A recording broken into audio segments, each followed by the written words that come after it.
question for tomorrow. Hope all of you will join tomorrow's session at the same time. Thank you all. Good night. Thank you, sir.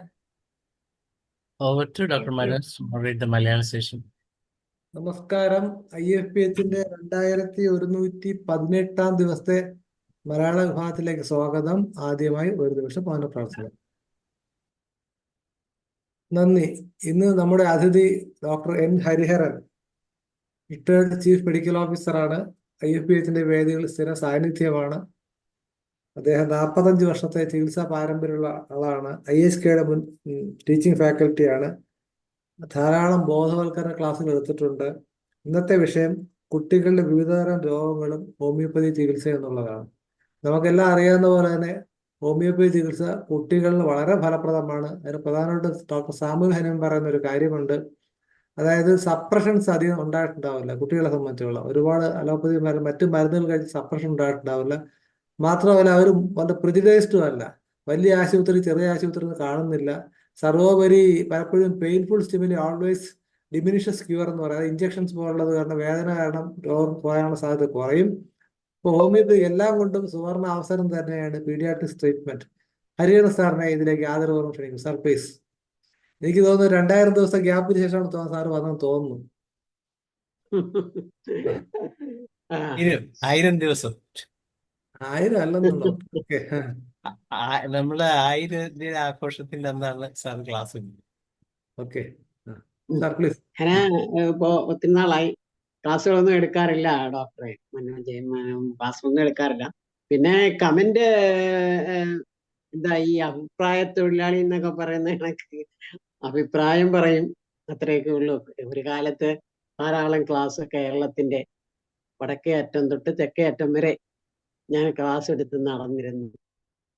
അത് കഴിഞ്ഞാണ് പിന്നെ ഞാൻ തന്നെ അങ്ങ് പിൻവാങ്ങുമായിരുന്നു. ചില പല കാരണങ്ങളാൽ അങ്ങനെ പിൻവാങ്ങി. പക്ഷെ എന്നാലും ധാരാളം ക്ലാസ്സുകളിലേക്ക് എൻ്റെതായിട്ടുള്ള അഭിപ്രായം പറയുകയും ഒക്കെ ചെയ്തു.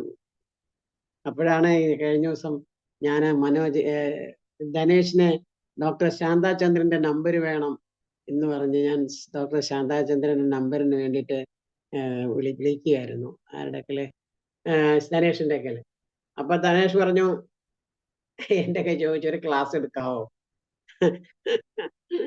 ഞാൻ പറഞ്ഞു എന്നാ ആയിക്കോട്ടെ, ഒരു ക്ലാസ് എടുക്കാം എന്ന് പറഞ്ഞു. അങ്ങനെയാണ് ഈ ക്ലാസ് എന്ന് പറയുകയാണെങ്കിൽ ഒന്നുമില്ല, എനിക്ക് എൻ്റെ കുറച്ച് ഒബ്സർവേഷൻസും ഞാൻ കുറച്ച് പ്രിപ്പയർ ചെയ്തിട്ടുള്ളതും അതിലെ ഒരു ഭാഗം ഇന്ന് പറയാമെന്ന് ഞാൻ വിചാരിച്ചത്.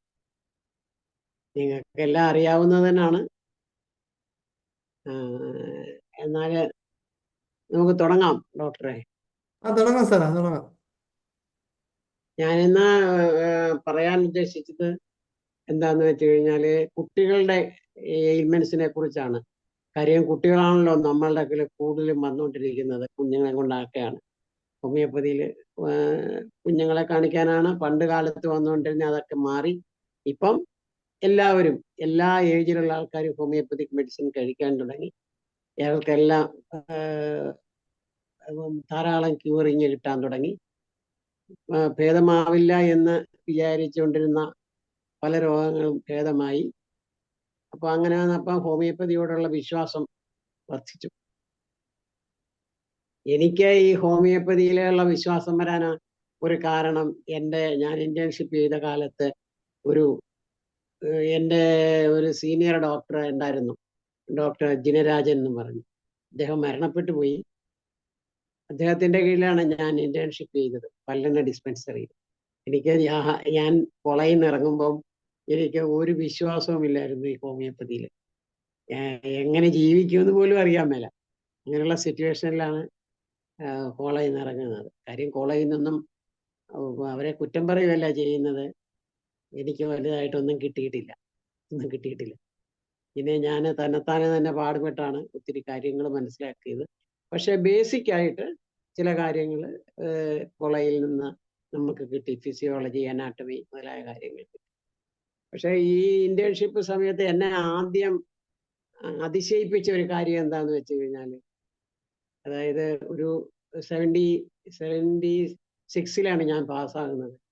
77 ഇന്റേൺഷിപ്പ് ചെയ്തു. അന്ന് ഒരു കുട്ടിയെ ക്ലിനിക്കിൽ കൊണ്ടുവന്നു. അപ്പൊ ആ കുട്ടി അസുഖം എന്തായിരുന്നു വെച്ച് കഴിഞ്ഞാല് ഇൻഫന്റ് ആണ്, എങ്ങാണ്ട് 2 മാസമോ മറ്റോ പ്രായമായിട്ടുണ്ട്. അങ്ങനെ കൊണ്ടുവരികയും ഒരു സെക്കൻഡ് അങ്ങനെ കൊണ്ടുവന്നിട്ട് അതിന്റെ സംഭവം എന്താന്ന് വെച്ച് കഴിഞ്ഞാല് അതിന്റെ പൊക്കിൾക്കൊടി പോയിട്ടില്ല, അതവിടെ ഇങ്ങനെ വീർത്ത് അങ്ങനെ ഇരിക്കുന്നുണ്ടായിരുന്നു പൊക്കിൾക്കൊടി. അപ്പോ അങ്ങനെയാണ് അവിടെ കൊണ്ടുവരുന്നത്. അപ്പൊ ഈ ഡോക്ടർ അന്ന് കൊടുത്ത മരുന്ന് എന്തായിരുന്നു വെച്ച് കഴിഞ്ഞാൽ, കേൾക്കാമോ ഞാൻ പറയുന്നേ മനോജ്? കേൾക്കാം സാർ, കേൾക്കാം. ഞാൻ എന്തേലും ഒരു സെക്കൻഡ്, ഈ മൊബൈലിലായതുകൊണ്ടേ ആ നോക്കട്ടെ. മൊബൈലിലായതുകൊണ്ട് ഇങ്ങനെ എനിക്ക് നിങ്ങളുടെ കേൾക്കാം സാറേ. ആരുടെങ്കിലും മുഖം കാണാൻ സാറിന്റെ നെറ്റ് ഇച്ചിരി വീക്കാണ്, അതാണ് പ്രശ്നം. അതേ ഉള്ളൂ, കുഴപ്പമില്ല വേറെ സാർ, കുഴപ്പമില്ല. എല്ലാം ക്ലിയർ ആണ്, കുഴപ്പമില്ല. കുഴപ്പമില്ല. ആണോ? കുഴപ്പമില്ല സാർ, നെറ്റ് ക്ലിയർ വീക്കാണോ? ആണ്, പറഞ്ഞു. അപ്പോ കാണാം സാറിനെ കാണാം, കേൾക്കുകയും ചെയ്യാം. കാണാമോ? കേൾക്കാം. ഞാനൊന്ന് നോക്കി. സാറിന്റെ ശരി. വീഡിയോയുടെ ഒരു പ്രശ്നം കൊണ്ടാ സാറിന് കാണാൻ പറ്റാത്തത്. എന്റെ വീഡിയോ അത് കുഴപ്പമില്ല, ഞങ്ങൾക്ക് കാണാൻ പറ്റുന്നില്ലെങ്കിൽ ഞങ്ങൾ പറയാം, സാറ് കണ്ടിന്യൂ ചെയ്തു. അപ്പൊ അങ്ങനെ അന്ന് അദ്ദേഹം കൊടുത്ത മരുന്ന് അക്കോണൈറ്റ് ആണ്. അക്കോണൈറ്റ് അദ്ദേഹം കൊടുത്തത് വെറും 30 പൊട്ടൻസി ഒരു അവർ കൊണ്ടുവന്ന, അന്ന് കുപ്പിക്കകത്താണല്ലോ മരുന്ന് കൊടുക്കുന്നത്. അവർ കൊണ്ടുവന്ന ഒരു ചെറിയ കുപ്പിക്കകത്ത് അദ്ദേഹം ഒരു 1-2 തുള്ളി അക്കോണൈറ്റ് 30 ഒഴിച്ചു കൊടുത്തു. എന്നിട്ട് ഇത് ഒരു 3 തുള്ളി വെച്ച് കുഞ്ഞിന് കൊടുക്കാൻ പറഞ്ഞു. എന്നിട്ട് ഒരാഴ്ച കഴിഞ്ഞിട്ട് കൊണ്ടുവരാൻ പറഞ്ഞു. പക്ഷെ ഒരാഴ്ച കഴിഞ്ഞ് കൊണ്ടുവന്നപ്പോ ഈ പൊക്കിൾക്കൊടി അങ്ങ് അടന്നങ്ങ് പോയി, ആ നീരും എല്ലാം പോയി. കുട്ടി വളരെ സന്തോഷമായിട്ട് അവര് കൊണ്ടുപോവുകയും ചെയ്തു. അതാണ് എൻ്റെ ആദ്യത്തെ ഹോമിയോപ്പതിയിലുള്ള അനുഭവമാണ്. പിന്നെ അതിനുശേഷം ഞാൻ തീരുമാനിച്ചു, ഇനിയും ഹോമിയോപ്പതി അല്ലാതെ വേറെ ഒരു മരുന്നും ഒരു പ്രാക്ടീസ് ചെയ്യില്ല എന്ന് ധാരണയിൽ ഞാൻ എൻ്റെ മനസ്സിനോട് തന്നെ പറയുകയും അങ്ങനെ ഹോമിയോപ്പതിക് മെഡിസിൻ സ്റ്റാർട്ട് ചെയ്തു. അപ്പൊ എൻ്റെ കൂട്ടത്തിലുള്ള പല ഡോക്ടർമാരും ഇന്ന് വളരെ ഒക്കെ ഉള്ള ഡോക്ടർമാർ പോലും അവരെല്ലാം അലോപ്പതി മരുന്നാണ് ചെയ്തത്. ഞാൻ എൻ്റെ കൈകൊണ്ട് ഒരു അലോപ്പതി മരുന്ന് പോലും പേഷ്യൻസിന് ഇതേവരെ കൊടുത്തിട്ട്. പക്ഷെ എനിക്ക് വയ്യെങ്കിൽ ഞാൻ പറഞ്ഞ് ഒരു റെഫർ ചെയ്യും, അത്രയേ ഉള്ളൂ. അങ്ങനെയായിരുന്നു ഒരു കാലഘട്ടം മുഴുവൻ, ഈ കാലഘട്ടം വരെ അങ്ങനെ. പിന്നെ നമ്മൾ കുട്ടികളെ കുറിച്ച് പറയുകയാണെങ്കിൽ ഫസ്റ്റ് മന്തില് തന്നെ നമുക്ക് ഒരു കുഞ്ഞ് പ്രസവം കഴിഞ്ഞ് ഫസ്റ്റ് മന്തിൽ തന്നെ കുട്ടി ചിരിക്കും. ആ ചിരി ഉണ്ടാകുന്നുണ്ടോ എന്ന് നമ്മൾ ശ്രദ്ധിക്കും ഫസ്റ്റ് മന്തിൽ. അത് നമ്മളെ പതുക്കെ ആ കുഞ്ഞിനെ കൊണ്ടുവരുമ്പോഴത്തേക്ക് തന്നെ പ്രസവിച്ച് കഴിഞ്ഞാൽ ആ ചുണ്ടത്ത് പതുക്കെ ഒന്ന് തട്ടിയാൽ മതി. തട്ടുമ്പം തന്നെ കുഞ്ഞ് ചിരിക്കും. അതാണ് ആ ഫസ്റ്റ് മന്തിൽ കാണുന്ന ഒരു റിയാക്ഷനാണ്, കുട്ടിയിൽ കാണുന്ന ഒരു റിയാക്ഷനാണ്. അത് കഴിഞ്ഞാല് ഇനി അടുത്തത് ഒരു 3-ാമത്തെ മാസമാകുമ്പോൾ ഈ കുട്ടി മറിഞ്ഞു വീഴും. 3-ാമത്തെ മാസത്തിലാണ് കുട്ടി മറിഞ്ഞു വീഴേണ്ടത്. അപ്പൊ അങ്ങനെ മറിഞ്ഞു വീഴാതിരുന്നാൽ നമ്മൾ ശ്രദ്ധിച്ചോണം, എന്താ കുട്ടി മറിഞ്ഞു വീഴാതിരിക്കാൻ കാരണം എന്ന് നമ്മൾ ശ്രദ്ധിക്കണം. അത് നമ്മുടെ കൊണ്ടുവരുവാണെങ്കിൽ നമ്മൾ ചോദിക്കണം, എത്ര മാസമായി? 3 മാസമായി. അപ്പം കുട്ടി മറിഞ്ഞു വീഴുവോ, കമ്മുന്ന് വീഴുവോ എന്ന് ചോദിക്കണം. അടുത്തത് 4-ാം മാസമാണ്. 4-ാം മാസത്തിലെ കുട്ടി ഈ തല പൊക്കി വെക്കണം, ഹോൾഡ് ദ ഹെഡ്, പൊക്കി വെക്കണം. അതാണ് 4-ാം മാസം. 7-ാം മാസത്തില് കുട്ടി മുട്ടയില് ഇഴയണം. അതാണ് അടുത്ത milestone of a child. ഞാനിപ്പോ milestone of a child ആണ് ഈ പറയുന്നത്. 7-ാം മാസത്തിൽ കുട്ടി മുട്ടയിൽ ഇഴയണം. അതാണ്. പിന്നെ 10 തൊട്ട് 11-ാം മാസം ഒക്കെ ആകുമ്പം പതുക്കെ കുട്ടി പിടിച്ചെഴുന്നേക്കണം. 12-ാം മാസത്തില് 1 വയസ്സാകുമ്പോൾ കുട്ടി സ്റ്റെപ്പ് ചെയ്യണം, നടക്കാൻ തുടങ്ങും.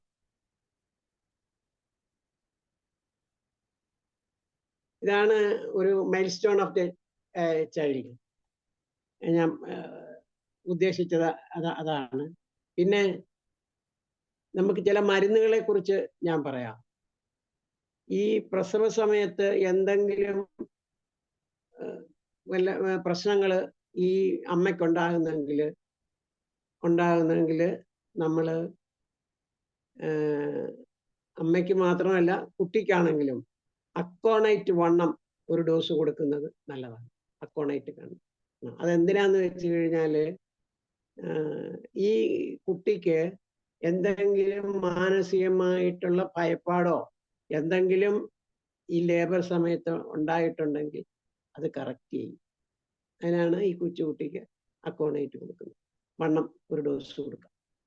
ഈ അക്കോണൈറ്റ് എന്ന് പറയുന്നത് ഒരു വണ്ടർഫുൾ റെമഡിയാണ്. Wonderful remedy. ഈ അക്കോണൈറ്റ് നമുക്ക് പറഞ്ഞാലും തീരത്തില്ല. അതിൻ്റെ ഈ ഇതുപോലുള്ള ഇൻഫൻസിന് കൊണ്ടുവരുമ്പോഴത്തേക്ക് ആ കുട്ടിക്ക് എന്ത് അസുഖം ആയിക്കോട്ടെ, ടെമ്പറേച്ചർ ആയിക്കോട്ടെ, വയറിളക്കമായിക്കോട്ടെ,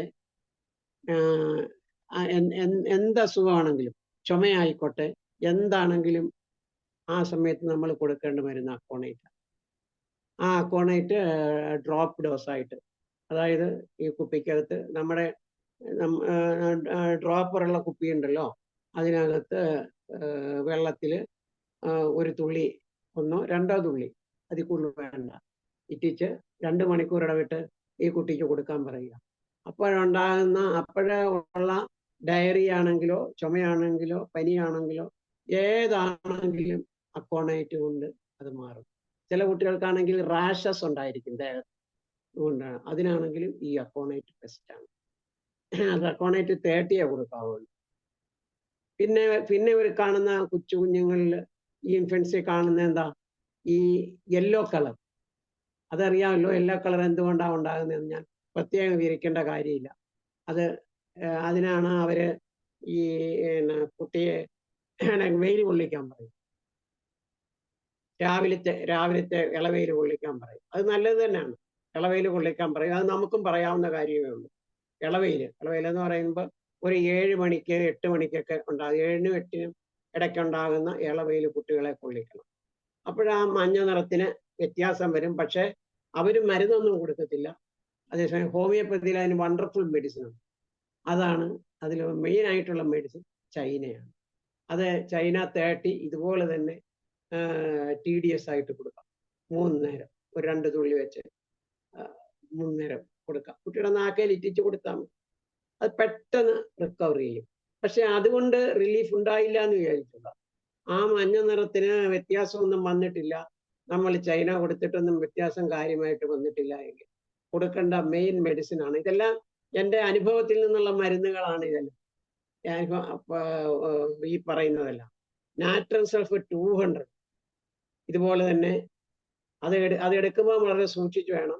അത് ഒരു 1/4 ഗ്ലാസ് വെള്ളത്തിൽ ഒരു ഡ്രോപ്പ് ഇറ്റിച്ചിട്ട് അതിൽ നിന്ന് ഒറ്റ ഡോസ് ഒരു 2 തുള്ളിയോ 3 തുള്ളിയോ കുട്ടിക്ക് കൊടുത്തേക്കാം. അത് ഏറ്റവും ബെസ്റ്റാണ്. ഈ കളറ് ഒരാഴ്ച പോലും എടുക്കത്തില്ല, പെട്ടെന്ന് തന്നെ ചേഞ്ച് വരും. പിന്നെ കൊച്ചു കുട്ടികൾക്ക് ഉണ്ടാകുന്ന ഡയറിയ ആണ്. ഈ ഡയറിയയ്ക്ക് ഇതുപോലെ തന്നെ ബെസ്റ്റ് മെഡിസിൻ പൊഡോഫൈലമാണ്. അനുഭവത്തിൽ നിന്നാണ് പൊഡോഫൈലം.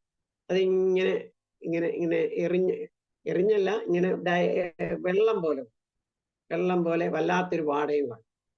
അതിന് ബെസ്റ്റ് ഇതുപോലെ തന്നെ പൊഡോഫൈലം. അപ്പൊ ഈ കൊച്ചു കുട്ടികൾക്ക് പൊഡോഫൈലം 200 ഞാൻ കൊടുക്കുന്നത്. ഇതുപോലെ തന്നെ ഒരു 1/4 ഗ്ലാസ് വെള്ളത്തിൽ ഒരു ഡ്രോപ്പ് ഇറ്റിച്ചിട്ട് അതിലൊരു ഡോസ്, ഒറ്റ ഡ്രോപ്പ് ഇറ്റിച്ചിട്ട് ഒരു ഡോസ്, ഒറ്റ ഡോസേ കൊടുക്കും. പിന്നെ ഈ ഇൻഫന്റൈൽ ജോണ്ടിസിന് ഉള്ള മെഡിസിൻ, ഒരു ബെസ്റ്റ് മെഡിസിൻ എന്ന് പറയുന്നത് ഈ മൈരിസ്റ്റിക്ക ടിഞ്ചറാണ്. മൈരിസ്റ്റിക്ക ടിഞ്ചർ അത് നമ്മൾ ഒരു 5 തുള്ളി വെച്ച് 3 നേരം കൊടുക്കാം. ഇൻഫന്റൈൽ ജോണ്ടിസിന് നല്ലതാണ്. പിന്നെ കൊച്ചു കുട്ടികൾക്ക്, ഞാൻ സ്പീഡ് കൂടുന്നുണ്ടായി പറയണേ, എഴുതാനായിട്ട് പറ്റുന്നത് കേട്ടോ. കുഴപ്പമില്ല സാർ. ഇൻഫന്റൈൽ കോളിക് അതൊരു വലിയ പ്രശ്നമാണ്. ഇൻഫന്റൈൽ കോളിക് നമ്മളെ നമ്മുടെ ക്ലിനിക്കില് സാധാരണ ഈ നിർത്താതെ കുട്ടികളെ കരച്ചിലായിട്ട് കൊണ്ടുവരും. നിർത്താതെ വാശി പിടിച്ച് കരയും. അതിന് ഏറ്റവും, അതായത് നമ്മള് ക്ലിനിക്കിൽ ഇരിക്കുമ്പോഴായിരിക്കും ഇവരെയും കൊണ്ട് വരുന്നത്, കുട്ടി എന്ത് ചെയ്തിട്ട് നിർത്തില്ല. അതിന് ഏറ്റവും ബെസ്റ്റ് മെഡിസിൻ എൻ്റെ അനുഭവത്തില് കാലിഫോസ് വണ്ണമാണ്. കാലിഫോസ് വണ്ണം നമ്മൾ ഇതുപോലെ തന്നെ എടുത്ത് ഒരു 1/4 ഗ്ലാസ് വെള്ളത്തിൽ ഒരു ഡ്രോപ്പ് ഇറ്റിച്ചിട്ട് അവിടെ ഇരുത്തിക്കൊണ്ട് തന്നെ, അച്ഛനും അമ്മയും ഒത്തിരി ആയിട്ടാണല്ലോ വരുന്നത്, അത് അവരെ അവിടെ ഇരുത്തിക്കൊണ്ട് തന്നെ ഒരു 10 മിനിറ്റ് ഇടവിട്ട് 2 തുള്ളി വെച്ച് കൊടുക്കും. ഈ 2 തുള്ളി വെച്ച് കൊടുത്താൽ മതി. കുറച്ച് കഴിയുമ്പോൾ കുട്ടി മയങ്ങും, ഉറങ്ങിക്കഴിഞ്ഞാൽ പിന്നെ അവർ കൊണ്ടുപോയിക്കൊള്ളാൻ പറയാം. പക്ഷേ ഈ കുട്ടികളുടെ കരച്ചിലിന് 3-4 മരുന്നുകളുണ്ട്. ഈ ഗ്യാസ് കൊണ്ടാണ് കുട്ടി കരയുന്നതെങ്കിൽ ബെസ്റ്റ് മെഡിസിൻ ഈസ് ലൈക്കോപ്പൊഡിയൻ. ലൈക്കോപ്പൊഡിയൻ 200 ഇതുപോലെ തന്നെ 1/4 ഗ്ലാസ് വെള്ളത്തിൽ ഒരു ഡ്രോപ്പ് ഇറ്റിച്ചിട്ട് ഒരു ഡോസ് കൊടുത്താൽ മതി. ഒറ്റ ഡോസ് കൊടുത്തു കഴിഞ്ഞാൽ ഈ കുട്ടിയുടെ ഗ്യാസ് സംബന്ധമായിട്ടുള്ള അത് കുറയും. അതിൻ്റെ കൂടെ പിന്നെ അതുകൊണ്ട് കുറഞ്ഞില്ലെങ്കിൽ കൊടുക്കാവുന്ന 2 മരുന്നാണ്. ഒന്ന് ചൈന 200, പിന്നെ അസഫോയിറ്റിഡ 3x കൊടുക്കും. ഇതെല്ലാം ഗ്യാസ് കൊണ്ടുണ്ടാകുന്ന കുട്ടികളുടെ കരച്ചിലാണ്. വയറ്റിൽ ഗ്യാസ് അക്യൂമുലേറ്റ്. ഈ വയറ്റിൽ എങ്ങനെയാ ഗ്യാസ് അക്യൂമുലേറ്റ് ചെയ്യുന്നത് നിങ്ങൾ ചോദിക്കും. അതെങ്ങനെയാണെന്ന് വെച്ച് കഴിഞ്ഞാൽ, ഈ മുല കുടിക്കുമ്പോൾ തന്നെ ഈ കുട്ടികൾ കുറച്ച് ഗ്യാസും കൂടെ വലിച്ച് അകത്തേക്ക് കയറ്റും, എയറും കൂടെ വലിച്ച് അകത്തേക്ക് കയറ്റും. ഇത് വയറിനകത്ത് വന്ന് തങ്ങി നിന്ന് കുട്ടികൾക്ക്, അപ്പൊ അതിനാണ് നമ്മൾ ഡോക്ടർമാർ പറയത്തില്ലേ, തോളത്തിട്ട് തട്ടണമെന്ന് പറയും. പക്ഷേ ഈ ഇപ്പോഴത്തെ പെൺകുട്ടികൾക്ക് അതൊന്നും പറഞ്ഞാൽ അങ്ങോട്ട് മനസ്സിലാകത്തുമില്ല. പഴയ ആൾക്കാരാണെങ്കിൽ അതങ്ങനെയൊക്കെ ചെയ്യും. അപ്പൊ ഗ്യാസ് വെളിയിൽ പോകും. അതുകൊണ്ടാണ് മുല കൊടുത്തു കഴിഞ്ഞാൽ ഉടൻ തന്നെ തോളത്തിട്ട് തട്ടണമെന്ന് പറയുന്നത്. പിന്നെ അടുത്ത് എങ്ങനെയാ വെച്ചാൽ, ഈ കുട്ടികൾക്കൊരു പ്രത്യേകതയുണ്ട്. എന്താന്ന് വെച്ച് കഴിഞ്ഞാൽ, ഈ വയററിയാതെ വിശപ്പ് ഉണ്ടാവും. പക്ഷെ എന്നാലും ധാരാളം പാലങ്ങ് വലിച്ചു കുടിച്ചിട്ട് അത് കഴിഞ്ഞിട്ട് തോളത്തിട്ട് തട്ടുമ്പം എല്ലാം കൂടെ ഛർദ്ദിച്ചു വെക്കും. അങ്ങനെ വരികയാണെങ്കിൽ അപ്പം നാസിയ ആൻഡ് വൊമിറ്റിംഗ്, അതിന് നമുക്ക് കൊടുക്കാൻ പറ്റിയ മെഡിസിൻ ഏതാന്ന് വെച്ചാൽ എപ്പിക്കാക്കാണ്. എപ്പിക്കാക്ക് 3x ആണ് അതിന് കൊടുക്കാൻ പറ്റുക. ഇതെല്ലാം വാട്ടർ ഡോസ് ആയിരിക്കണം, അധികം എടുക്കരുത്. ഒരു 1/4 ഗ്ലാസ് വെള്ളത്തിൽ ഒരു 4-5 തുള്ളി ഇറ്റിക്കാവുള്ളൂ. 3x അതിന് അങ്ങനെ ചെയ്യാവുന്നതാണ്. പിന്നെ ഈ കുട്ടികൾക്കുണ്ടാകുന്ന ഒരു മെയിൻ കംപ്ലൈൻ്റ് ആണ് ഈ കോൺസ്റ്റിപ്പേഷൻ. അതിന് അച്ഛനമ്മമാർ നമ്മുടെയൊക്കെ പറയും, വയറ്റിൽ നിന്ന് പോയിട്ട് 2-3 ദിവസമായി കോൺസ്റ്റിപ്പേഷൻ. അത് കുട്ടികളിൽ സാധാരണ കാണാറുണ്ട്. അതിന് നമുക്ക് കൊടുക്കാൻ പറ്റിയ മെഡിസിൻ എന്താണെന്ന് വെച്ചാൽ നക്സോമിക്ക തന്നെയാണ്. നക്സോമിക്ക 30 നമുക്ക് കൊടുക്കുകയാണെങ്കിൽ അത് മാറും. ഇപ്പൊ ചില കുട്ടികളിൽ നക്സോമിക്ക കൊടുത്താലും മാറുകയില്ല. അപ്പൊ അങ്ങനെയുള്ള കുട്ടികൾ നമ്മൾ എന്ത് ചെയ്യണമെന്ന് വെച്ച് കഴിഞ്ഞാല്, ഈ കസ്കാര ടിഞ്ചർ ഉണ്ട്. കസ്കാര ടിഞ്ചർ അതൊരു 5 തുള്ളി വെച്ച് 3 നേരം കൊടുക്കുകയാണെങ്കിൽ കുട്ടിയുടെ വയറ്റിൽ നിന്ന് പൊക്കോളും, വലിയ പ്രശ്നമൊന്നും വരില്ല. പിന്നെ അമ്മമാരുടെ ഫുഡ് ഇതിനകത്തൊരു പ്രധാന ഘടകമാണ്. അമ്മമാരുടെ ഫുഡ് അവരുടെ ഈ സമയത്ത് ധാരാളം സ്ത്രീകൾ ഈ ആയുർവേദിക് മെഡിസിൻ കഴിക്കാറുണ്ട്. അതായത് പാൽ അശുദ്ധമാകും. ഈ പാൽ അശുദ്ധമായി കഴിഞ്ഞാൽ ഈ കുട്ടികൾക്ക് വയറിന് ഈ പറഞ്ഞ രീതിയിലുള്ള പ്രശ്നങ്ങളൊക്കെ ഉണ്ടാവും.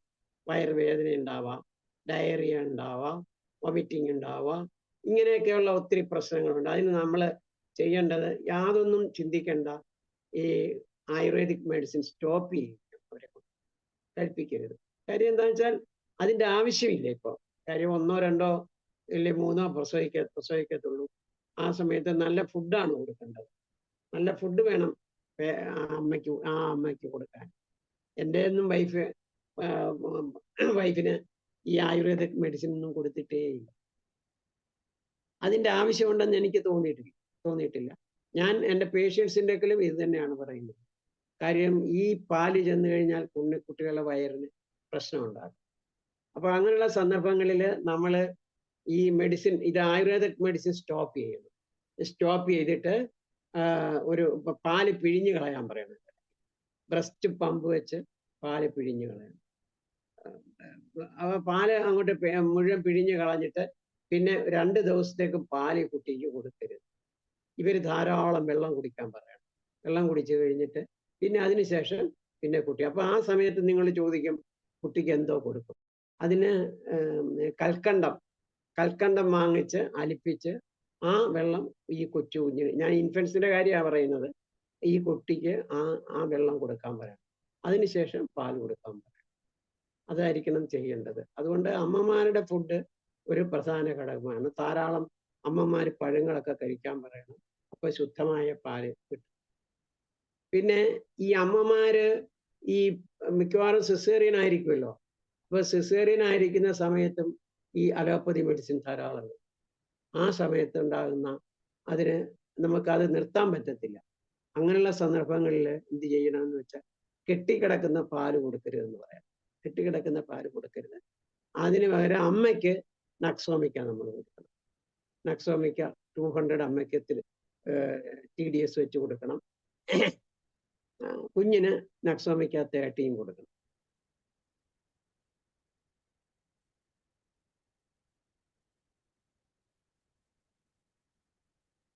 പിന്നെ ഈ ഹോർമോണൽ വേരിയേഷൻ ഉണ്ടാകും ഈ അമ്മമാർക്ക്.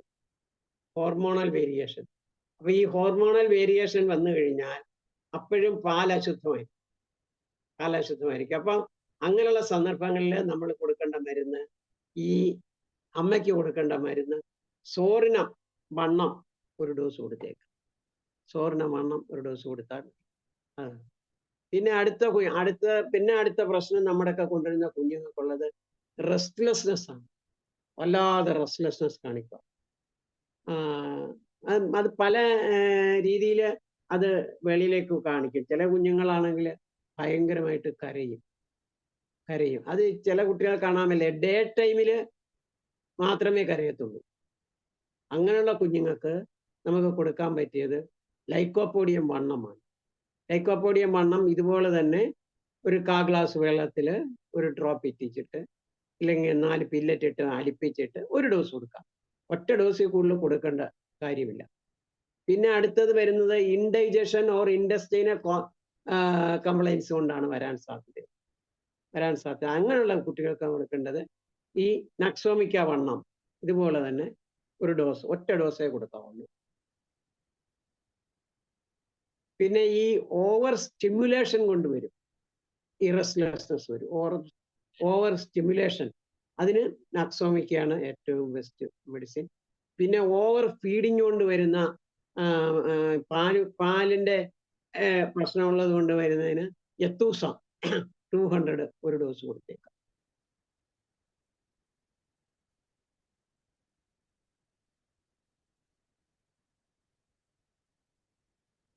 പിന്നെ ഉള്ളത് ഈ കുട്ടിക്ക് ചില അമ്മമാർക്ക് പാലുണ്ടാവില്ല, പ്രസവിച്ചു കഴിഞ്ഞിട്ട് പാലുണ്ടാവത്തില്ല. അപ്പൊ അങ്ങനെയുള്ള അമ്മമാർക്ക് കൊടുക്കേണ്ട ഒരു മെഡിസിനാണ്, ആദ്യമായിട്ട് കൊടുക്കേണ്ട ഒരു മരുന്നാണ് കാൽക്കേരിയ കാർവ് വണ്ണം. പ്രസവിച്ചു കഴിഞ്ഞാൽ മിൽക്ക് ഇല്ല, കുട്ടിക്ക് പാല് വലിച്ചിട്ട് കിട്ടുന്നില്ല എന്ന് പറഞ്ഞാൽ കൊടുക്കേണ്ട ഒരു മരുന്നാണ് കാൽക്കേരിയ കാർവ് വണ്ണം. 1 ഡോസ്, ഒരു ഡോസേ കൊടുക്കാവുള്ളൂ. പിന്നെ അതിന്റെ കൂട്ടത്തിൽ കൊടുക്കാവുന്ന മെഡിസിനാണ് റിസിനസ് 200 ഡെയിലി 3 ഡോസ് വെച്ച് കൊടുക്കാം. പാലുണ്ടായി കഴിഞ്ഞു കഴിഞ്ഞാൽ അങ്ങ് സ്റ്റോപ്പ് ചെയ്യാം. പിന്നെ അടുത്തത് ഈ മിൽക്ക് തന്നെ ഈ ഇൻടോളറൻസ് ഓഫ് മിൽക്ക് ഉണ്ട്. ചില അമ്മമാരുടെ പാലിന് ചില വ്യതിയാനങ്ങളൊക്കെ വരും. അതിന് ഈ അമ്മയ്ക്ക് കൊടുക്കേണ്ട മരുന്നാണ് കാൽക്കേരിയ കാർബ് വണ്ണം. ആ കാൽക്കേരിയ കാർബ് വണ്ണം കുട്ടിക്ക് കൊടുക്കും. പിന്നെ ചില അമ്മമാരുടെ പാലിന് സാൾട്ടിഷ് ടേസ്റ്റ് വരും. അത് കുഞ്ഞു കുടിക്കത്തില്ല, ഉപ്പുരസം ഉണ്ടാവും പാലിന്. അത് അവരുടെയൊക്കെ തന്നെ നമ്മൾ പറയണം, രുചിച്ച് നോക്കാൻ പറയണം. അപ്പൊ അവർ പറയും ഉപ്പുരസം ഉണ്ടെന്ന്. അങ്ങനെയുള്ള അമ്മമാർക്ക് നമ്മൾ കൊടുക്കേണ്ടത് കാൽക്കേരിയ ഫോസ് വണ്ണമാണ്. അത് ഒരു 2 ഡോസ് രാവിലെയും വൈകിട്ടും വണ്ണം കൊടുത്താൽ മതി, അത് കറക്റ്റ് ചെയ്യും. പിന്നെ ഇൻഫൻസിനുണ്ടാകുന്ന വേറെ ഒരു കംപ്ലൈന്റ് എന്താണെന്ന് വെച്ചാൽ റീടെൻഷൻ ഓഫ് യൂറിൻ. നമ്മുടെയൊക്കെ വന്ന് പറയും, ഡോക്ടറെ കുഞ്ഞ് ഇന്നത്തെ ദിവസം മൂത്രം ഒഴിച്ചിട്ടേ എന്ന് പറയും. അത് സാധാരണ ആയിട്ട് വരുന്നതാണത്. നമ്മളൊക്കെ കൊണ്ടുവരും, മൂത്രം ഒഴിച്ചിട്ടേ ഇല്ല, കൊച്ചു കുഞ്ഞല്ലേ. അപ്പൊ എന്താ കാര്യം? അപ്പൊ ആ സമയത്ത് നമ്മൾ ചെയ്യേണ്ട ഒരു കാര്യം എന്ന് വെച്ചാൽ അക്കോണൈറ്റ് വണ്ണം 1 ഡോസ് ഒരു 3 സ്പൂൺ വെള്ളത്തിൽ അക്കോണൈറ്റ് വണ്ണം ഇത് ചെയ്തിട്ട് ഒരു ഹാഫ് ആൻ അവർ ഇന്റർവെല്ലിൽ വെച്ച് ഒരു 5 or 6 തുള്ളി വെച്ച് ഫ്രീക്വന്റ് ആയിട്ട് കൊടുക്കണം. പിന്നെ അതിന്റെ കൂട്ടത്തിൽ ചെയ്യാൻ പറ്റുന്ന ഒരു മാനേജ്മെന്റ് ഞാൻ പറഞ്ഞു. അതെന്താന്ന് വെച്ച് കഴിഞ്ഞാൽ കുട്ടിയെ മലത്തി കിടത്തണം. മലർത്തി, അതായത് സുപ്പൈൻ പൊസിഷൻ കിടത്തുക. കിടത്തി കഴിഞ്ഞിട്ട് ഒരു തുണി, ഒരു തുണിയോ ഇല്ലെങ്കിൽ കോട്ടണോ ഒരു സ്വല്പം തണുത്ത വെള്ളത്തിൽ, അതായത് ഫ്രിഡ്ജിലിരിക്കുന്ന വാട്ടർ ആണെങ്കിലും കുഴപ്പമില്ല, അതിനകത്ത് ഈ പഞ്ഞി മുക്കണം, നന്നായിട്ട് മുക്കണം. അല്ലെങ്കിൽ തുണി ആയാലും മതി. മുക്കിയിട്ട് ആ യൂറിനറി ബ്ലാഡറിന്റെ ഏരിയയിൽ ഇട്ട് കൊടുക്കണം. ഇട്ട് കൊടുത്താൽ ഷഡ്ഡോന്ന് തന്നെ മൂത്രം പോകും. അത് ഒരു റിഫ്ലെക്സ് ഉണ്ടാക്കും. ആ റിഫ്ലെക്സിൽ മൂത്രം വരും. അതൊരു ടെക്നിക്കാണ്. ഞാൻ എന്തുമാത്രം കുട്ടികൾക്ക് മാത്രമല്ല, മൂത്രം ഇങ്ങനെ കെട്ടിക്കിടക്കുന്ന അഡൽട്ടായിട്ടുള്ളവർക്ക് പോലും ഈ ടെക്നിക്ക് ഞാൻ ചെയ്തിട്ടുണ്ട്. എസ്പെഷ്യലി പ്രായമായവർക്ക് ചിലപ്പം മൂത്രം കെട്ടിക്കഴിഞ്ഞാൽ ഓടി വരും. ഓടി വന്നു കഴിഞ്ഞാൽ നമുക്ക് പെട്ടെന്ന് ചെയ്യാൻ പറ്റുന്ന ഒരു കാര്യമാണ് ഇതുപോലെ തന്നെ ഈ തോർത്ത്, ഒരു ഈരഴ തോർത്തെടുത്ത് ഫ്രിഡ്ജിൽ നിന്ന് വെള്ളം എടുത്തിട്ട് അതിനകത്ത് മുക്കിക്കൊണ്ട് അവരുടെ ആ യൂറിനറി ബ്ലാഡറിന്റെ ഏരിയയിൽ ഇട്ട് കൊടുത്താൽ മതി. കൊടുത്താൽ പെട്ടെന്ന് തന്നെ മൂത്രം വരും. എനിക്ക് തോന്നുന്നു ഒരിക്കല് നമ്മുടെ സലീം കുമാർ ഡോക്ടർ ഇതുപോലെ മൂത്രം പോകുന്നില്ല എന്ന് പറഞ്ഞിട്ട് എൻ്റെ ഒരു പ്രായമായ ഒരാളുടെ കാര്യം പറഞ്ഞു. ഞാൻ പറഞ്ഞ അക്കോണൈറ്റ് കൊടുത്ത് മൂത്രം പൊക്കോളും, പിന്നെ ഇതും ചെയ്യാൻ പറഞ്ഞ ഡോക്ടർ പറയുമായിരുന്നു, അതിശയം തോന്നുന്നു, പെട്ടെന്ന് തന്നെ മൂത്രം പോയി. പിന്നെ കുട്ടികൾക്ക് വൊമിറ്റിംഗ് ഓഫ് മിൽക്കിന് നമുക്കെല്ലാം അറിയാം. അത് സ്ഥായിയായിട്ട് മാറണമെന്നുണ്ടെങ്കിൽ കൊടുക്കേണ്ട മെഡിസിൻ കാൽക്കേരിയ കാർപ്പാണ്. എക്തൂസ ഒരു അക്യൂട്ട് ഇതെന്നുള്ളതിൽ എക്തൂസ കൊടുക്കാം. പിന്നെ അത് സ്ഥായിയായിട്ട് അതിന് ഛർദ്ദിക്കുന്നെങ്കിൽ കാൽക്കേരിയ കാർബ് വണ്ണം തന്നെ. പിന്നെ അടുത്തത് റെസ്റ്റ്ലെസ്നെസ്. ചില കുട്ടികൾ കരയത്തില്ലേ, ഭയങ്കര കരച്ചിലായിരിക്കും, എന്തൊരു വാശിയായിരിക്കും. കമോമില ചൈൽഡ് ആയിരിക്കും. അങ്ങനെയുള്ള കുട്ടികളാണ് ഈ വാശി എടുത്ത് കരയുന്നത്. എടുത്താലും ഏക്കത്തില്ല, വളരെ പ്രയാസം. ആ കുട്ടികൾക്ക് കൊടുക്കേണ്ടത് നമ്മൾ ഒരാഴ്ച കണ്ടിന്യൂസ് ആയിട്ട് കമോമില 200 1 ഡോസ് വെച്ച് കൊടുക്കണം. അപ്പോൾ അത് കുറച്ച് കുറയും. പിന്നെ ഇതുപോലെ തന്നെ ചില കുട്ടികളുണ്ട്, ഈ കമോമില കുട്ടികൾക്ക് ഡയറിയാണ്. അതെങ്ങനെയാ വെച്ചാൽ ഗ്രീനിഷ് ഡയറിയ. ആ ഗ്രീനിഷ് ഡയറിയയുടെ ഏറ്റവും ബെസ്റ്റ് മെഡിസിൻ കമോമിലയാണ്. പിന്നെ ഡ്യൂറിങ് ഡെന്റിഷൻ, ആ സമയത്തും ഇതുപോലെ തന്നെ കുട്ടികൾ കരയും, ഭയങ്കരമായിട്ട് കരയും, വാശിയെ കരയും. അതിന് കമോമിലയാണ് നല്ല മെഡിസിൻ. പിന്നെ കുറച്ചുകൂടെ അങ്ങോട്ട് പ്രായമായി കഴിയുമ്പോഴത്തേക്കാണ് പിന്നെ ഈ സിന വരുന്നത്. അതൊരു വേം റെമഡി ആണെങ്കിൽ പോലും സിനയുടെ മെന്റൽ സിംറ്റം ഉണ്ടെങ്കിൽ നമുക്ക് സിന കൊടുക്കാം. അത് പല ഡോക്ടർമാർക്കും അത് അറിയാൻ വേണം. എന്താന്ന് വെച്ചാല് ഈ സിനായുടെ മെന്റൽ സിംറ്റം നമുക്കറിയാമല്ലോ, എന്ത് കൊടുത്താലും ഏക്കത്തില്ല. അങ്ങനെയുള്ള ചില കുഞ്ഞുങ്ങളുണ്ട്, ഭയങ്കര റെസ്റ്റ്ലെസ്നെസ് കരച്ചിൽ. അത് സിന 200 ഒരു 3 ഡോസ് കൊടുക്കണം. അത് പക്ഷെ എപ്പോഴും ശ്രദ്ധിക്കേണ്ട ഒരു കാര്യം, എൻ്റെ അനുഭവത്തിലുള്ളത് സിന 200 ഒരു 3 ഡോസിക്കുള്ളിൽ കൊടുക്കാൻ പാടില്ല. എന്നുവെച്ചാൽ അത് അഗ്രവേറ്റ് ചെയ്യുന്നതായിട്ട് ഞാൻ കാണാറുണ്ട്. അതുകൊണ്ട് സിന 200 ഒരു 3 ഡോസ് കൊടുക്കാം. പിന്നെ ഈ സിന നമ്മൾക്ക് മനസ്സിലാക്കണമെന്നുണ്ടെങ്കിൽ ഈ കുട്ടികൾക്ക് ഡിസയർ ഫോർ സ്വീറ്റ്സ് വളരെ കൂടുതലായിരിക്കും. മധുരത്തിനോട് ഭയങ്കര വല്ലാത്ത ക്രേവിങ് ആയിരിക്കും. അത് അർജന്റൻ നൈട്രിക്കും ഉണ്ട്, സിനായും ഉണ്ട്. പക്ഷെ ഈ റെസ്റ്റ്ലെസ്നെസ് ആയിട്ട് വരുന്ന കുട്ടികൾക്കാണെങ്കിൽ സിന 200 കൊടുക്കാം. അതാണ് ഉള്ളത്. പിന്നെ സിന 200 വേറെ സിന കുട്ടികളുടെ ഒരു വേറൊരു പ്രത്യേകത എന്താ, അവരെപ്പോഴും അബ്ഡോമിനിലേ കിടക്കത്തുള്ളൂ. എങ്ങനെയാണെങ്കിലും വയറ് അബ്ഡോമിനിൽ മാത്രമേ കിടക്കത്തുള്ളൂ. അതിനും ഈ സിന 200 തന്നെ നമുക്ക് കൊടുക്കാം. പിന്നെ ഈ കുട്ടികളുടെ ഈ എന്താ ഒരു ബ്ലൂയിഷ് കളർ എറൗണ്ട് മൗത്ത് അങ്ങനെ വരികയാണെങ്കിൽ ജാലപ്പ ഇഷ്ടപ്പെടും. ജാലപ്പ അതാണ്. പിന്നെ വേറെ ഈ കുട്ടികളുടെ തന്നെ ഡയറിയ, നമ്മൾ പല കംപ്ലൈൻസുമാണ് ഞാൻ ഈ പറയുന്നത്. ചില കുട്ടികളെ കൊണ്ടുവരുമ്പം അവർ പറയും വല്ലാത്ത വാടയാണ് ഈ മലത്തിന്. അതായത് നമുക്ക് നമ്മുടെ ക്ലിനിക്കിലേക്ക് കയറുമ്പം തന്നെ നമുക്ക് അറിയാൻ പറ്റും. മഡി കളർ സ്റ്റൂൾ വിത്ത് ഫൗൾ സ്മെല്ലിങ്. അതിന് ഏറ്റവും ബെസ്റ്റ് റിയമാണ്. ഈ റിയത്തിന്റെ പുളിച്ച മണം, സോർ വോമിറ്റിംഗ്, സോർ ഡയറിയ, അതിന് റിയം 3x കൊടുക്കുകയാണെങ്കിൽ വണ്ടർഫുൾ ആക്ഷനാണ്. പിന്നെ വയറുവേദന കൊണ്ട് കരഞ്ഞുകൊണ്ട് നമ്മുടെ ക്ലിനിക്കിലേക്ക് ഒരു കുട്ടിയെ കൊണ്ട് വരുവാണ്, എന്താണെന്ന് അറിയാൻ മേല. അപ്പം പക്ഷെ കുട്ടിയെ തോളത്തിടുമ്പോൾ മാത്രം കരച്ചിരുന്നു. അപ്പൊ ആ അബ്ഡോമൻ പ്രസ് ചെയ്യുമ്പോൾ വേദന നിൽക്കും. അതാണ് ആ തോളത്തിട്ട് കഴിയുമ്പോൾ നിൽക്കുന്നതിന്റെ കാര്യം. അത് 2 മരുന്നാണ് ഉള്ളത്. ഒന്ന് കൊളോസിൻതും ഒന്ന് മാക്ഫോസും. അത് മാക്ഫോസ് നമ്മൾ പല ഡോക്ടർമാരും മാക്ഫോസ് 6x ആണ് ഉപയോഗിക്കുന്നത്. പക്ഷെ ഞാൻ ഉപയോഗിക്കുന്നത് 3x ആണ്. ഞാൻ വെച്ചാല് ഈ പെയിന് ഏറ്റവും ബെസ്റ്റ് 6x അല്ല, 3x ആണ്. ഏത് പെയിനും ആയിക്കോട്ടെ. കഴിഞ്ഞ ദിവസം ഒരു പയ്യൻ, അതായത് +2 പഠിക്കുന്ന പയ്യനാണ്. +2 പഠിക്കാൻ അവനെ കോളേജിൽ പോകാനായിട്ട് സ്കൂളിൽ പോകാനായിട്ട് വന്നപ്പം ഭയങ്കരമായിട്ട് ചെവിവേദന. അവന് സ്കൂളിൽ അപ്പം തന്നെ പോകണം. ഞാൻ ചെയ്തത് ഈ മാക്ഫോസ് 3x വീട്ടിൽ നിന്ന് ചൂടുവെള്ളം എടുത്തുകൊണ്ട് വന്ന് 10 ഗുളിക ഒരുമിച്ച്, അത് 10 ഗുളിക എന്ന് കേൾക്കുമ്പോൾ നിങ്ങൾ അതിശയം വിചാരിക്കേണ്ട കാര്യമില്ല. 10 ഗുളിക ഒരുമിച്ചെടുത്ത് കലക്കിയിട്ട് അവന് കൊടുത്തു. നീ ഇവിടെ ഇരിക്കുക, എൻ്റെ വേദന വന്നിട്ട് പോയാൽ മതി. 2 ഡോസ് അരമണിക്കൂറിട്ട് കൊടുത്തപ്പോഴത്തേക്ക് അവൻ്റെ വേദന കംപ്ലീറ്റ് പോയി. അതിൻ്റെ കൂട്ടത്തിൽ മെഡിസിൻ കൊടുത്തത് ബെലഡോണ 1 അവന് ഒരു 6 പൊതി കൈ കൊടുത്തു. 6 പൊതി കൈ കൊടുത്തു. നീ അവിടെ സ്കൂളിൽ അവിടെ ചെന്നിട്ട് ഒരു അരമണിക്കൂർ ഇടവിട്ട് ഓരോ പൊതി കഴിച്ചു. പിന്നെ ഒരു 1 gram എപ്പിസ് പിൽസും കൊടുത്തു, 30 പിൽസും കൊടുത്തു. അതും 2 മണിക്കൂർ ഇടവിട്ട് കഴിച്ചോളാൻ പറഞ്ഞു. എന്നിട്ട് വൈകിട്ട് വന്ന് എൻ്റെ ഒക്കെ വിവരം പറയാൻ പറഞ്ഞു. വൈകിട്ടാകും വന്നപ്പോൾ അവന് വേദനയും പോയി. പിന്നെ വേദന വന്നിട്ടേ.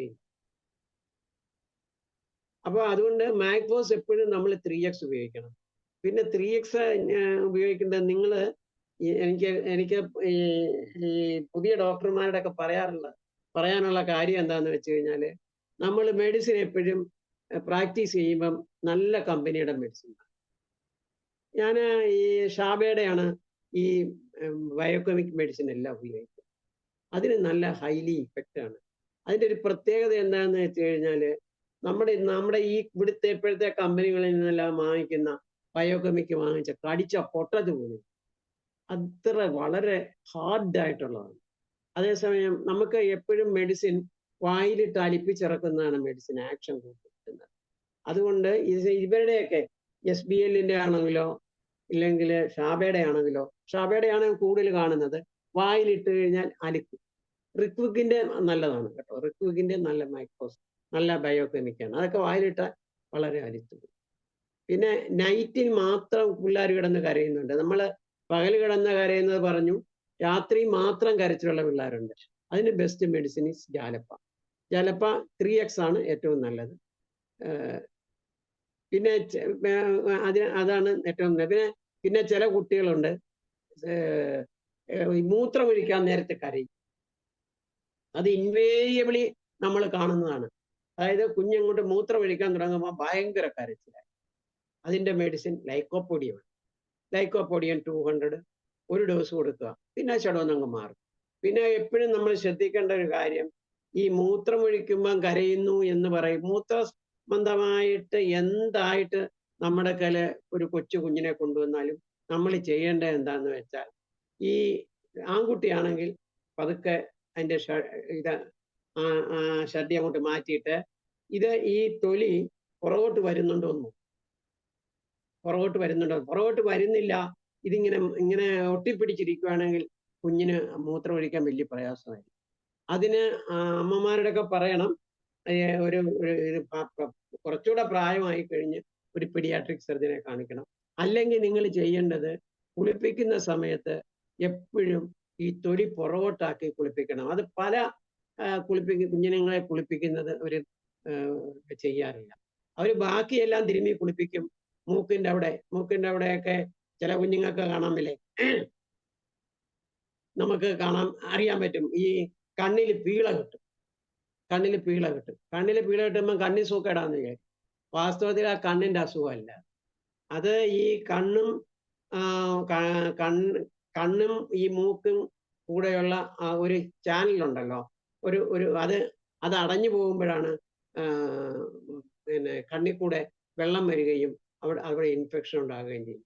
അതിന് നമുക്ക് മരുന്ന് കൊടുക്കാം. അതിന് യൂഫ്രേഷ്യ തന്നെ ഒരു 2 തുള്ളി, ഒരു 2 gram അതിനകത്ത് 2 തുള്ളി ഇറ്റിച്ച്, ഇല്ലെങ്കിൽ 1 തുള്ളി ആയാലും മതി. അത് ഇല്ലെങ്കിൽ 30 ആയാലും മതി. യൂഫ്രേഷ്യ 30 വെച്ച് കണ്ണിൽ ഒഴിക്കാൻ കൊടുക്കാം. ടിഞ്ചർ ഉപയോഗിക്കേണ്ട, 30 ഉപയോഗിച്ചാൽ മതി. ഉപയോഗിച്ച് കഴിഞ്ഞാൽ ഇങ്ങനെ തിരുമ്മി കുളിപ്പിക്കാൻ പറയാം. ആ മൂക്കിന്റെ അവിടുന്ന് കീഴ്പോട്ടേക്ക് തിരുമ്മി കുളിപ്പിക്കാൻ പറയാം. അപ്പൊ അങ്ങനെ തിരുമ്മി കുളിപ്പിച്ചു കഴിഞ്ഞാൽ തെളിച്ച് കുറെ നാളായി കഴിയുമ്പോഴത്തേക്ക് ആ ഹോള് അത് ശരിയാകുകയും ചാനൽ ശരിയാകും, പിന്നെ കുട്ടിക്ക് ഇതുണ്ടാകത്തില്ല. അപ്പൊ ഇതിനെ നമ്മൾ ഇത്രയൊക്കെയാണ് എനിക്ക് ഈ കുഞ്ഞുങ്ങളുടെ ഇപ്പൊ ഈ അക്യൂട്ട് കംപ്ലൈൻസിനെ കുറിച്ച് പറയാനുള്ളത്. പിന്നെ നമുക്ക് ഈ കുട്ടികളുടെ സ്കിന്നിലേക്ക് കിടക്കാം. ഈ കുട്ടികളുടെ സ്കിന്നിലേക്ക് കിടക്കുമ്പോൾ ഉള്ള എന്താന്ന് വെച്ച് കഴിഞ്ഞാല്, ഈ erythematous rashes throughout the body, അത് കുട്ടികളുടെ ദേഹത്ത് കാണും. അതെന്താന്ന് വെച്ച് കഴിഞ്ഞാല് അതൊരു സോറിക് സിംറ്റം തന്നെയാണ്. ഇങ്ങനെ ചുമചുമാന്നും പറഞ്ഞിരിക്കും. അപ്പൊ സാധാരണയായിട്ട് നമ്മൾ പറയും കരപ്പനാന്ന് പറയും. അത് കരപ്പൻ തന്നെയാന്ന് നമ്മൾ മലയാളത്തിൽ പറയുന്നത് അവർക്കും കൂടെ മനസ്സിലാകട്ടെ എന്ന് വിചാരിച്ചാട്ടാണ് നമ്മളെ കരപ്പൻ എന്ന് പറയുന്നത്.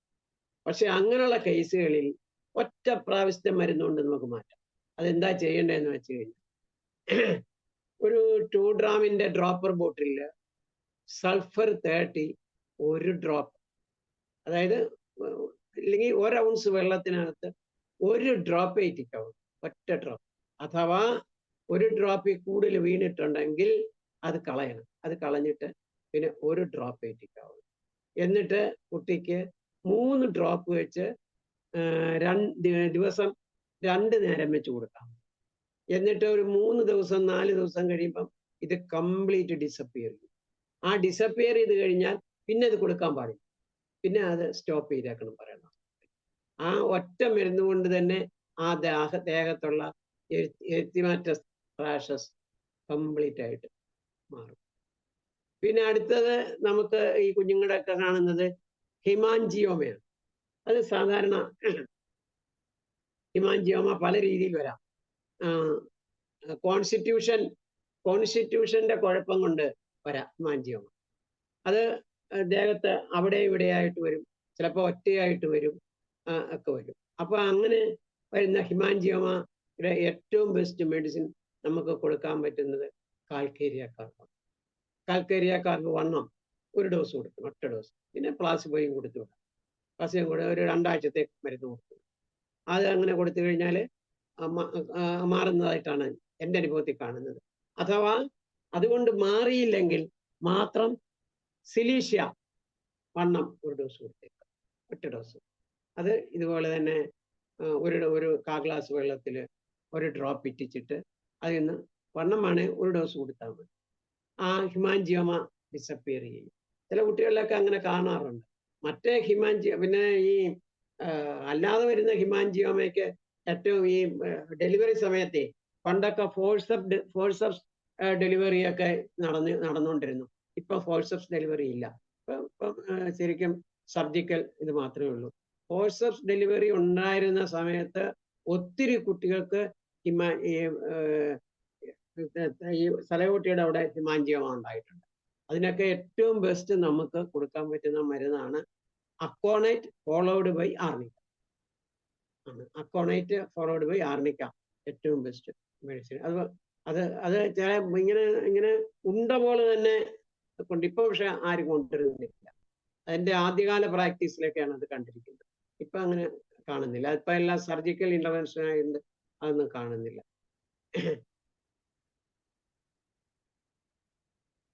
പിന്നെ ഈ ഹിമാൻജിയോമയ്ക്ക് ഇത് നമ്മൾ ഇങ്ങനെ ഈ കാൽക്കേരിയ കാർബും സിലീഷ്യയും കൊടുക്കുമ്പോൾ ഇന്റർകറന്റ് ആയിട്ട് കൊടുക്കാവുന്ന ഒരു മരുന്ന്.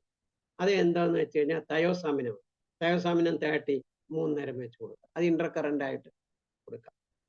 പിന്നെ അടുത്ത വേറൊരു കുഞ്ഞുങ്ങളിൽ കാണുന്നവരാണ് ക്രേഡിൽ ക്യാപ്പ്. നമ്മൾ കണ്ടിട്ടില്ലേ? തലയിൽ ഇങ്ങനെ പൊറ്റൻ ഇങ്ങനെ പിടിച്ച് ഇങ്ങനെ അത് ഒരു വലിയ സീരിയസ് കംപ്ലൈന്റ് ആയിട്ടാണ് ഈ അമ്മമാരെ നമ്മുടെ പക്ഷെ അതിന്റെ best medicine is calcarea carb, ഒറ്റ ഡോസ്, ഒരു ഡോസ്. പിന്നെ ഇൻഫന്റൈൽ എക്സിമ ഉണ്ട്. ഇൻഫന്റൈൽ എക്സിമ, ഈ ഇൻഫന്റൈൽ എക്സിമയ്ക്കും ഞാൻ മുമ്പേ പറഞ്ഞ കണക്ക് സൾഫർ 30 ഒരു ഡോസ്, ഒറ്റ ഡോസ് കൊടുത്താൽ മതി.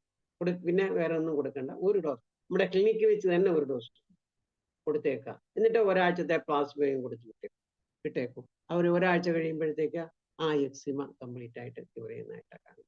പിന്നെ അത് ഫെയിൽ ആകുകയാണെങ്കിൽ മാത്രം ആഴ്സനിക് അയോഡ് 0/3 ഒരു 3 നേരം വെച്ച് കൊടുത്തേക്കണം.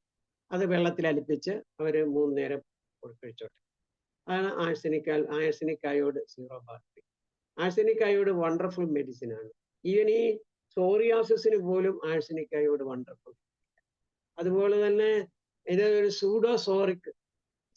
സ്യൂഡോസോറിക് റെമഡിയാണ് ഈ ആഴ്സനിക് അയോഡ്. പിന്നെ ഈ ഹേ ഫീവറിന് ഒരു ബെസ്റ്റ് മെഡിസിൻ ആണ് ആഴ്സനിക് അയോഡ്. പിന്നെ അടുത്തത് ഈ herpes like eruption. Herpes like eruption, അതായത് ഇങ്ങനെ കുമ്മള. അതിന് 2 മരുന്നാണ് മുഖ്യമായിട്ടുള്ളത്. ഒന്ന് റെസ്റ്റോക്സ് ആണ്. റെസ്റ്റോക്സ് 30. ഈ ഞാൻ പണ്ട് 30 കൊടുത്തിരുന്നെങ്കിലും ഇപ്പൊ ഞാൻ കൊടുക്കുന്നതെല്ലാം 0/3 ആണ്. 0/3 ഒരു ഈ നമ്പർ 10 പിൽസ് ഒരു ചെറിയ നമ്മുടെ ബോട്ടിലില്ല, 1 ounce ബോട്ടിലിനകത്ത് ഇട്ടിട്ട് കഴിച്ചോളാൻ പറയും. വയോളായും അതിന് നല്ല മെഡിസിൻ ആണ്. ഈ റെസ്റ്റോക്സ് കൊണ്ട് മാറിയില്ലെങ്കിൽ മാത്രം വയോള കൊടുത്താൽ മതി. പിന്നെ ഡ്രൈ സ്കിൻ, അതൊരു പ്രധാന കംപ്ലൈന്റ് ആണ് കുഞ്ഞുങ്ങൾക്ക് വരുന്നത്. ഡ്രൈ സ്കിൻ അത് നമ്മുടെ ചില അമ്മമാര് കൊണ്ടുവരും. അതായത് ഇവന്റെ ദേഹം മുഴുവൻ പൊരി ഇങ്ങനെ ഇരിക്കും ഡ്രൈ സ്കിൻ. ഈ ഡ്രൈ സ്കിൻ ഉള്ള അമ്മമാർക്കോ പേരൻസിന്, ഡ്രൈ സ്കിൻ ഉള്ള പേരൻസിന് ഉണ്ടാകുന്ന കുട്ടികൾക്കെല്ലാം മിക്കവാറും ഒക്കെ ഡ്രൈ സ്കിൻ കുഞ്ഞുങ്ങൾക്കും ഉണ്ടാവും. അതൊരു വലിയ കംപ്ലൈന്റ് ആണ്. അതിന് പണ്ടൊക്കെ മെഡിസിൻ കൊടുക്കും. അതിൻ്റെ കൂട്ടത്തിൽ നമ്മൾ ഒലിവ് ഓയിൽ ദേഹത്ത് തേച്ചിട്ട് ഇളവയിൽ കൊള്ളിക്കാം. ഇളവയിൽ കൊള്ളിച്ചു കഴിഞ്ഞാൽ നല്ല ഇമ്പ്രൂവ്മെന്റ് ഉണ്ടാവും. പക്ഷേ നമ്മുടെ മെഡിസിൻ എന്താണെന്ന് വെച്ച് കഴിഞ്ഞാൽ തൈറോയിഡിനാണ് വണ്ണം. തൈറോയിഡിന് വണ്ണം ഒരു ഡോസ് കൊടുക്കുക, ഒറ്റ ഡോസ് കൊടുക്കുക, ഒരാഴ്ച കഴിഞ്ഞിട്ട് കൊണ്ടുവരാൻ പറയും. അങ്ങനെ ഒരു 4-5 ആഴ്ച കഴിയുമ്പോൾ നല്ല റിലീഫ് ഉണ്ടാവും. അതുകൊണ്ട് റിലീഫ് ഉണ്ടായില്ലെങ്കിൽ മാത്രം കാൽക്കേരിയ ഫോസിനെ കുറിച്ച് ചിന്തിക്കാം. കാൽക്കേരിയ ഫോസ് വണ്ണം ഒരു ഡോസ് കൊടുത്തുകൊണ്ട് കാൽക്കേരിയ ഫോസ് 6X ഒരു 2 ഗുളിക വെച്ച് ഒരു 3 നേരം കൊടുക്കണം. പിന്നെ ഈ ഹീറ്റ് റാഷസ് ഉണ്ടാവുന്നത് ഈ വേനൽക്കാലത്താണ്. കുഞ്ഞുങ്ങൾക്ക് ഹീറ്റ് റാഷസ് ഉണ്ടാവും. അതിൻ്റെ ഏറ്റവും നല്ല മെഡിസിൻ റെസ്റ്റോക്സ് ഉണ്ട്, സൾഫർ ഉണ്ട്, എപ്പിസ് ഉണ്ട്. അപ്പൊ ഇത് മൂന്നും കൊണ്ട് അത് കവർ ചെയ്യും. ബബിള് പോലെ വരികയാണെങ്കിൽ റെസ്റ്റോക്സ് കൊടുക്കാം. ഈ എരിത്തിമാറ്റസ് റാഷസ് പോലാണ് വരുന്നെങ്കിൽ സൾഫർ കൊടുക്കാം.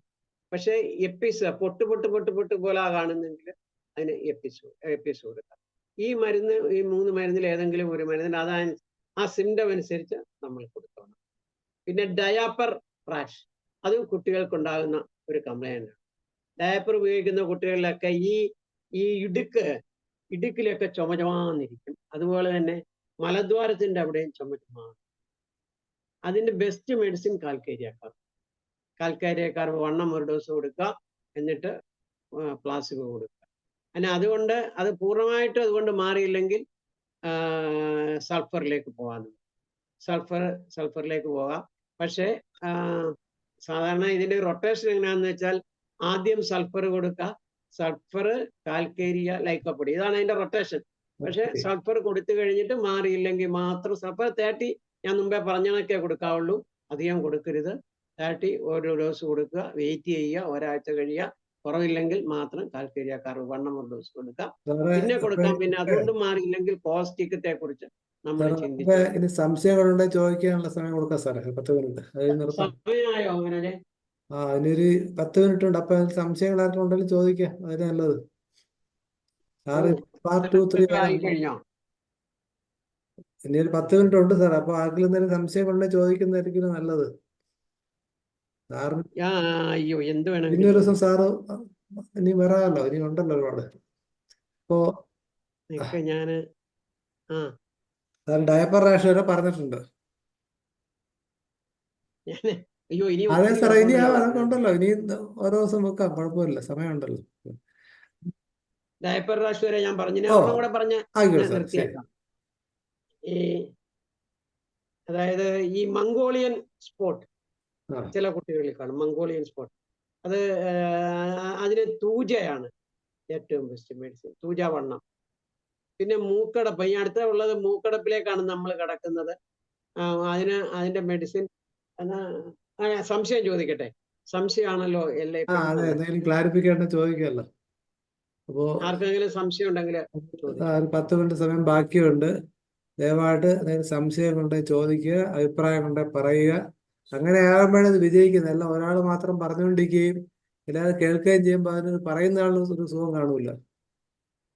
എത്ര പേരുണ്ട് മനോജ ഇപ്പൊ? 54 പേരുണ്ട്. അവർക്ക് അവര് ചോദിച്ചോട്ടെ. നമ്മുടെ ജയലളിത ഡോക്ടറുണ്ട്. ജയലളിത ഡോക്ടറെ അൺമ്യൂട്ട് ചെയ്യാമോ? സംസാരിക്കും. നല്ല സെഷൻ ആയിരുന്നു, കേട്ടങ്ങനെ ഇരുന്നു പോയി.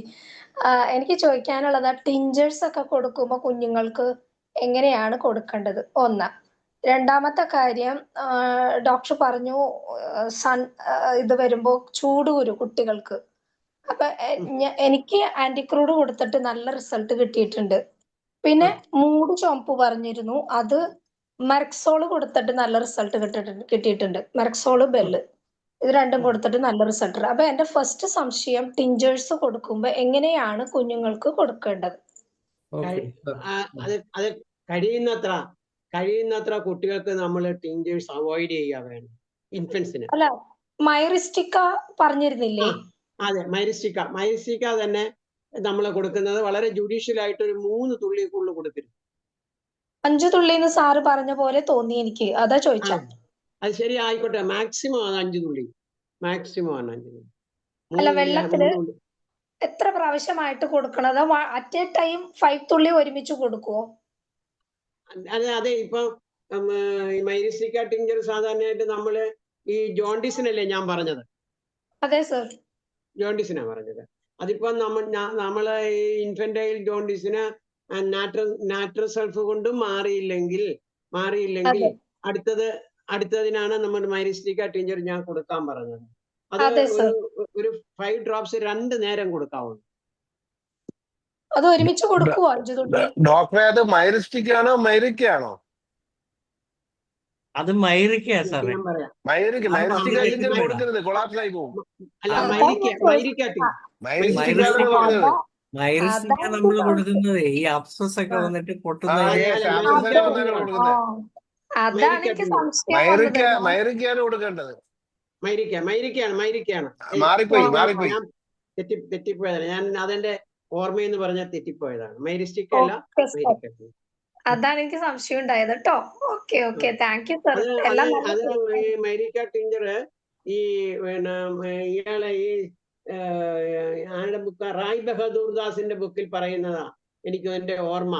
ഒരു ഓർമ്മ സംശയം അതാണ്. കൂടി സാറ്. ഒരു അത് ഡൗട്ട് കൂടി ചോദിച്ചിരുന്നു. ആന്റിക്രൂഡ് ചൂട് ഹീറ്റ് വരുമ്പോ നമുക്ക് ആന്റിക്രൂഡും ഇൻഡിക്കേറ്റഡ് അല്ലേ? അത് ഡോക്ടറെ, അത് നമ്മളിപ്പോ ഈ ഹോമിയോപ്പതി ക്ലാസ് എടുക്കുമ്പോഴേ ഉള്ള പ്രത്യേകത എന്താന്ന് വെച്ച് കഴിഞ്ഞാല് എനിക്ക് അനുഭവമുള്ളതും കാര്യങ്ങളാണ് ഞാൻ ഇതെല്ലാം പറയുന്നത്. Okay sir. Thank you sir.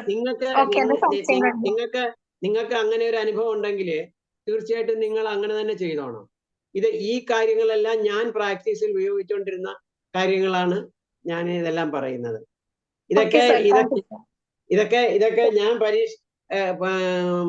ഇപ്പം ഏതാണ്ട് 76 തൊട്ട് ഞാൻ ഉപയോഗിച്ചുകൊണ്ടിരുന്ന മരുന്നുകളാണ് ഇതെല്ലാം. ഓക്കെ. അതുകൊണ്ടാണ് അങ്ങനെ ഇതെല്ലാം എഴുതി വെച്ചിരിക്കുന്നത്. സാറിന്റെ പ്രാക്ടീസിന്റെ ഗോൾഡൻ ജൂബിലി ആണ്. ഓക്കെ.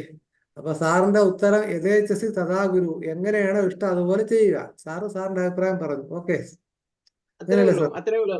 അതായത് ഇപ്പൊ തന്നെ ഈ സൾഫറൊക്കെ, ഉദാഹരണം സൾഫർ, ഞാൻ സൾഫർ 30 ആഴ്ച ഒരിക്കൽ 1 പ്രാവശ്യം കൊടുക്കുന്നുണ്ട്. അതേസമയം സൾഫർ 30 2 മണിക്കൂറായിട്ട് കൊടുക്കുന്നവരുണ്ട്. അപ്പൊ നമുക്ക് കുറ്റം പറയാൻ പറ്റുമോ? അല്ല സാർ, അതിനകത്ത് ഒരു വസ്തുത ഉള്ളതെന്ന് വെച്ചാല്, നമ്മൾ എപ്പോഴും ശരിയായ മരുന്ന് കൊടുക്കുന്നവൻ മരുന്ന് കൊടുക്കുമ്പോൾ സൂക്ഷിക്കണം. അറിഞ്ഞുകൂടാത്തവർ കൊടുക്കുമ്പോൾ സൂക്ഷിക്കേണ്ട വലിയ കാര്യമില്ല. അത് ആക്ട് ചെയ്യണമെന്നില്ല. അതാണ് പ്രശ്നം. റെമഡിയും മെഡിസിനും വ്യത്യാസമുണ്ട്. റെമഡി ആകുമ്പോൾ കറക്റ്റ് ആണ്, അത് അഗ്രേഷൻ ഉണ്ടാക്കും. പക്ഷേ മെഡിസിൻ കൊടുക്കുമ്പോൾ അഗ്രേഷൻ ഉണ്ടാവണമെന്നില്ല. അതുകൊണ്ടാണ് സാറേ. അല്ലെങ്കിൽ ഹോമിയോ സത്യം പറയാൻ പറ്റുമല്ലോ. ഓക്കെ. ഇനി ആർക്കും സംശയം പിന്നെ ആർക്കെങ്കിലും സംശയം ഉണ്ടോ? എനിക്ക് നിങ്ങള് ഇപ്പൊ ഈ മൈരിക്ക ടീച്ചർ തന്നെ ഞാന് പെട്ടെന്ന് പറഞ്ഞപ്പോ മൈരിസ്റ്റിക് ആയി പോയില്ലേ? അപ്പൊ അത് കണക്കുള്ള ചില പ്രശ്നങ്ങൾ ഉണ്ടാവും. അത് നിങ്ങൾ ചൂണ്ടിക്കാണിച്ചാൽ ഏറ്റവും നല്ലതാണ്. തീർച്ചയായിട്ടും അതാണല്ലോ അതിന്റെ ഗുണം. ശ്രദ്ധിക്കണം. ആരെങ്കിലും പോയി മൈറിസ്റ്റിക് ടീച്ചർ കൊടുത്താൽ കുഴപ്പമാവും.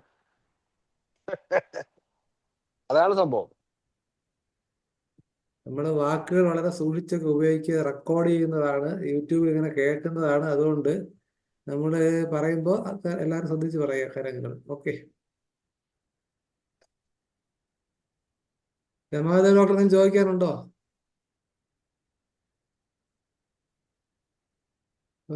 ഹരിഹരൻ സാറ് ആദ്യം പറഞ്ഞൊരു കാര്യമുണ്ട്. ഈ കോളേജുകളുടെ നിലവാരം അത് തീർച്ചയായിട്ടും ഈ പറഞ്ഞ ഇപ്പൊ 50 വർഷമായെങ്കിലും അത് വളരെ പ്രസക്തമായി തുടർന്നൊരു കാര്യം തന്നെയാണ്. അവിടെ ഒരു മാറ്റം വരുത്തേണ്ടതായിട്ടുണ്ട്. അപ്പൊ ഇത് രക്ഷപ്പെടുത്താനായിട്ട് UGC അടുത്ത കാലത്ത് ഒരു സ്കീം ആവിഷ്കരിച്ചിട്ടുണ്ട്, പ്രൊഫസർ അറ്റ് പ്രാക്ടീസ്. അതായത് അവര് അക്കാഡമിക് ആയിട്ട് ഉദ്ദേശിക്കുന്ന ക്വാളിഫൈഡ് അല്ലെങ്കിൽ പോലും പരിചയമുള്ള ആൾക്കാർ, അതാത് മേഖലകളിൽ എക്സ്പീരിയൻസ് ഉള്ള ആൾക്കാരെ അധ്യാപകരായിട്ട് ഉപയോഗിക്കാം. 10% എന്ന് പറയുന്നുണ്ട്. ഇത് ഏറ്റവും കൂടുതൽ എനിക്കൊന്ന് ആയുർവേദത്തിൽ, ഹോമിയോപ്പതി വരെ ഒരു പക്ഷേ ഉപയോഗപ്പെടുന്നത്.